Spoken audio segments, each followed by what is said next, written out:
She failed the interview. The words were delivered calmly, almost gently from across the polished table. No anger, no apology. Just finality. The woman sitting on the other side nodded once, as if she had expected it all along. She gathered her worn folder, smoothed the edges with careful fingers, and stood up.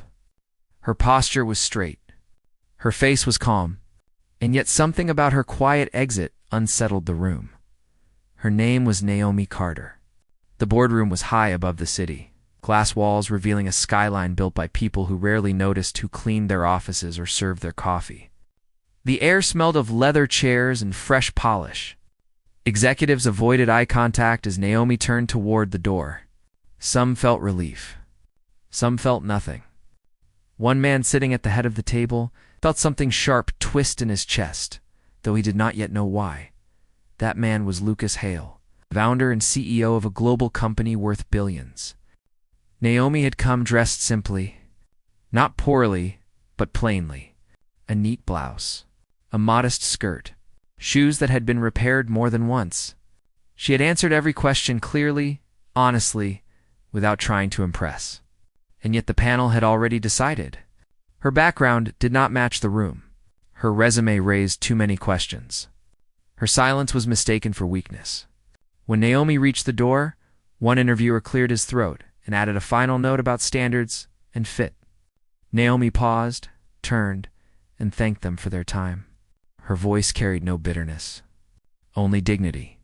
Then she stepped out into the hallway, the door closing softly behind her.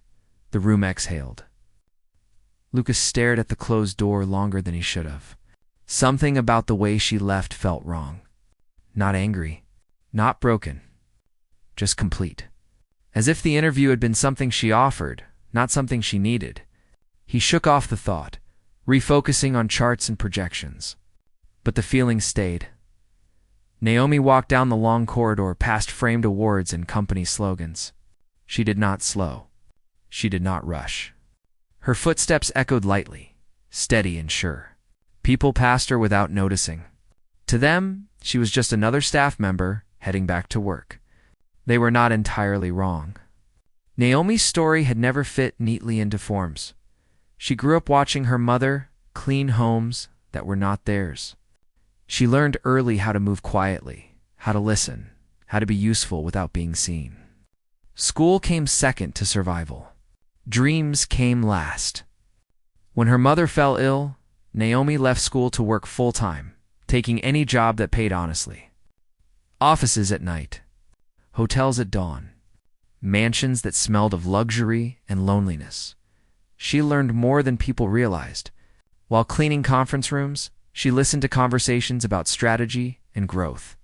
While serving coffee, she noticed patterns in people's habits. She read discarded reports, learned systems by watching, taught herself skills after long shifts. Knowledge became her escape. Discipline became her shield. Years passed.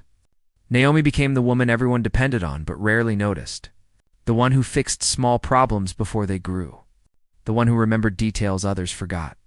She was promoted quietly, trusted quietly, but never invited fully inside. Still, she kept learning. She kept growing. When she applied for the interview, she did not expect approval. She expected honesty. She got something else instead. Back in the boardroom, the meeting moved on. Voices overlapped. Decisions were made. Then, mid-sentence, Lucas froze. A detail Naomi had mentioned resurfaced in his mind. A subtle correction she had made when another executive misused a term. It had been small, precise, correct. Lucas frowned. He replayed the interview in his head. Her answers had been short, but sharp. Her questions had been thoughtful, not rehearsed. And when she spoke about operations, her understanding had gone deeper than theory. It had come from experience. The twist of unease tightened. Lucas pushed his chair back and stood abruptly. The room went quiet. He did not explain. He simply walked out. Naomi was already in the elevator when Lucas reached the hallway. The doors were sliding closed. On instinct, he broke into a run, ignoring the shocked looks behind him. He reached the elevator just as it began to descend. Pressing the call button again and again, Nothing. He turned and sprinted for the stairs below. Naomi stepped into the lobby, sunlight pouring in through tall glass doors. She adjusted her bag on her shoulder and headed toward the exit. The building buzzed with activity. Security guards nodded at her, used to seeing her pass by unnoticed. Then a voice called her name. She turned slowly. Lucas Hales stood a few steps away, slightly out of breath, his suit jacket unbuttoned, eyes searching her face. People stopped walking. Phones lowered. The moment stretched. Naomi waited. Lucas spoke, choosing his words carefully for the first time that day. He told her the interview was not over, that there had been a mistake, that he wanted to talk. Naomi studied him, not with anger, but with curiosity. She asked one question. Why now? Lucas hesitated. Then, honestly, he said he realized he had been listening to rules instead of people. Silence followed. Naomi nodded once. She did not smile. She did not argue. She simply said she was willing to talk, but not to beg. They stepped aside into a quiet lounge. Sunlight softened the room. Outside, the city moved on, unaware that something important was shifting. Lucas asked Naomi about her work. Really asked this time.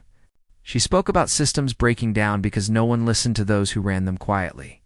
She spoke about waste hidden in plain sight, about loyalty ignored, about how respect creates results faster than fear. Lucas listened. He did not interrupt. The more she spoke, the more the pieces aligned. Solutions he had paid consultants millions to find were sitting calmly in front of him, explained simply, clearly, without ego. The power balance shifted. Naomi finished and waited. Lucas leaned back, silent, processing. He felt something unfamiliar. Humility. One sentence echoed in his mind, clear and uncomfortable. The ones you overlook often see the most. Lucas offered her the role again. This time without conditions. Without performance. Naomi considered it carefully. Then she declined. The word landed heavier than any insult. She explained she would not accept. A place where dignity arrived only after being denied. Her voice remained calm, her posture steady. She thanked him again and stood to leave. Lucas stood too. In that moment, he understood something critical. Leadership was not about authority. It was about recognition. He did something no one in the building expected. He apologized. Not quietly. Not defensively. Clearly, he acknowledged the disrespect. The assumptions, the system that allowed someone like Naomi to be invisible until convenient. People nearby stopped pretending not to listen. Naomi remained silent. Lucas then asked if she would help him fix that system. Not as an employee. As a partner, the silence deepened. Naomi looked around the room, then back at him. She thought of her mother's tired hands, of nights spent studying under dim lights, of years being useful but unseen. She agreed, on one condition, that people like her would never have to run downstairs to be heard again. Lucas accepted, without hesitation. Word spread quickly through the company, not as gossip, but as shock. The maid who failed the interview now sat in strategy meetings. The woman once ignored, now shaped policy. Some resisted. Many learned. Systems changed. Naomi never raised her voice. She never sought praise. Her strength remained quiet, consistent, undeniable.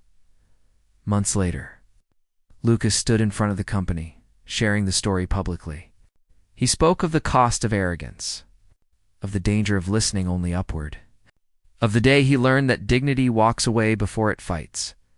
Naomi stood to the side, unseen by cameras exactly where she chose to be.